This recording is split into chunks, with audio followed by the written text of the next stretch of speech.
Hi friends, இன்றைக்கி நாம் pasta recipe எப்படி செய்கிறதுன்னு பார்க்கலாம். அதுக்கான தேவையான பொருள்: வெங்காயம், தக்காளி, குடமிளகாய், இஞ்சி பூண்டு பேஸ்ட்டு, தனியாத்தூள், மிளகாத்தூள், கரம் மசாலா, உப்பு, மஞ்சத்தூள். பாஸ்தா வேக வச்சு எடுத்துக்கலாம். வாங்க எப்படி செய்கிறதுன்னு பார்க்கலாம். கடாய் வச்சுட்டு எண்ணெய் ஊற்றிட்டு வெங்காயம் போடலாம்.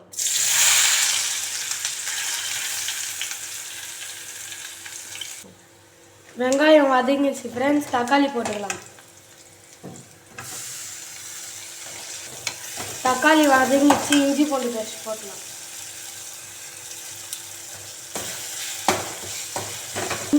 இஞ்சி பூண்டு பேஸ்ட் வதங்கினோடனே குடமிளகாய் போட்டுக்கலாம். குடமிளகாய் வதங்கிச்சு, எல்லா மசாலாவும் போட்டுக்கலாம். மிளகாத்தூள் வாசனை போயிடுச்சு, வேக வச்ச பாஸ்தா போடலாம்.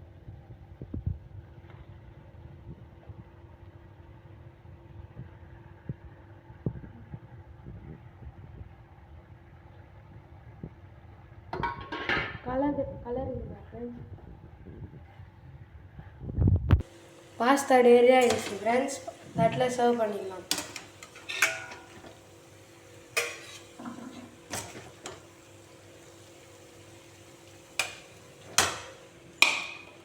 நான் செஞ்ச பாஸ்தா ரெசிபியை பார்த்துட்டு லைக் பண்ணுங்கள், ஷேர் பண்ணுங்கள், சப்ஸ்கிரைப் பண்ணுங்கள், மறக்காமல் கமெண்ட் பண்ணுங்கள், எங்கள் சேனலுக்கு சப்போர்ட் பண்ணுங்கள்.